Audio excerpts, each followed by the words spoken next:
আজকের ব্রেকফাস্ট ইডলি সাম্বার। তো সকালবেলায় উঠে আমি তাড়াতাড়ি করে ব্যাটারটা রেডি করেছিলাম, আর ব্যাটারের জন্য যা যা লাগবে রাতেই আমি সব ভিজিয়ে রেখেছিলাম। আর সাম্বারের জন্য দেখো সবজি কেটে নিয়েছি। তো প্রেশার কুকার বসিয়ে ফার্স্টে সর্ষে, কারি পাতা, শুকনো লঙ্কা আর পেঁয়াজ ফোড়ন দিয়ে দিয়েছি। তারপরে যা যা সবজি আমি দেবো সেগুলো দিয়ে ভেজে নিয়ে একটু হলুদ, লবণ, লঙ্কার গুঁড়ো, আমার তৈরি ভাজা মশলা এসব দিয়ে নাড়িয়ে চাড়িয়ে একটুখানি ভেজে তারপরে সাম্বার মশলাটা দিয়ে দিয়েছিলাম।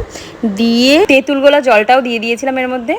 আমি ডাল সেদ্ধ করে রেখেছিলাম, অরহরের ডাল সাম্বারের জন্য লাগে, সেটা ঢেলে দিয়ে তারপর প্রেশার কুকারে 5টা সিটি দিয়ে নামিয়ে দিয়েছি। ব্যাস রেডি সাম্বার। আর এদিকে ইডলিও বসিয়ে দিয়েছিলাম পাশাপাশি। তো ইডলিও রেডি হয়ে গেছে। তারপর রীতিমতো সেগুলোকে সাজিয়ে গুছিয়ে নিয়ে কৃষাণুকে সার্ভ করে দিলাম। ভালো হয়েছিল খুব সাম্বারটা। ইডলিটাও খেতে ভালোই হয়েছিল।